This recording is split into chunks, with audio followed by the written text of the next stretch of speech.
So yung mga iba is nag-open na. Actually nagsiset up na yung mga ibang stores dito. Puntahan natin. So ayun. Ay grabe, napakainit. It's good na may mga new businesses na open. Oh, tignan natin to. Amoeba. Ouch. Oh. So, ganito ang itsura niya pag tanghali. Wow. May paganito pa oh. Wio. Instagrammable. Free dining space. Tapos may may pabanda. I think nag-operate na sila yung mga iba.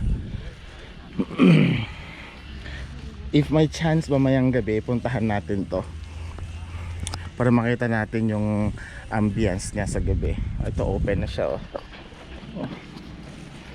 So the prices is not that much. 25,000. Okay. The price is still reasonable.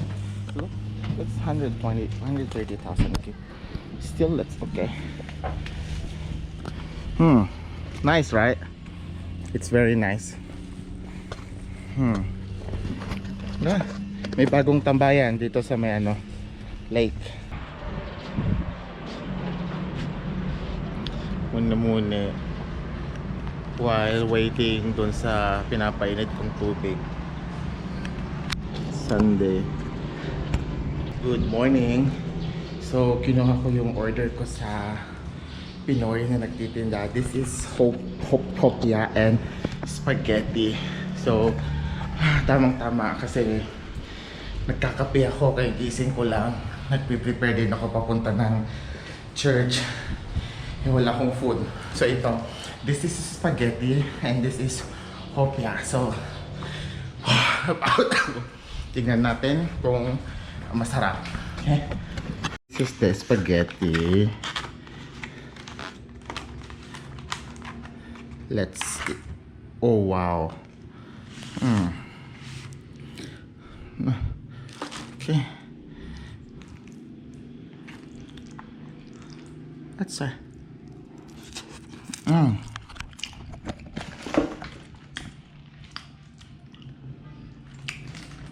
Wow. Very Filipino.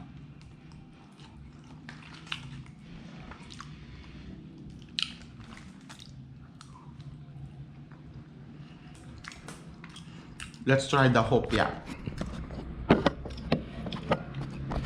This is hopya. Hopyang baboy. But papainit ko muna tong kape ko kasi masarap yung hopya pag mainit na kape. Yan. So here, this is hopya. 1, 2, 3, 6. Very generous naman yung yung hopya. Go. Kainan na. Hello everyone.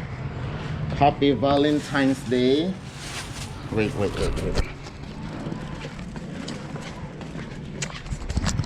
Hello everyone. Happy Valentine's Day. Kumusta kayong lahat? Ay, super init. Binaba ko na yung basura kasi pupunta ko ng supermarket, bibili ng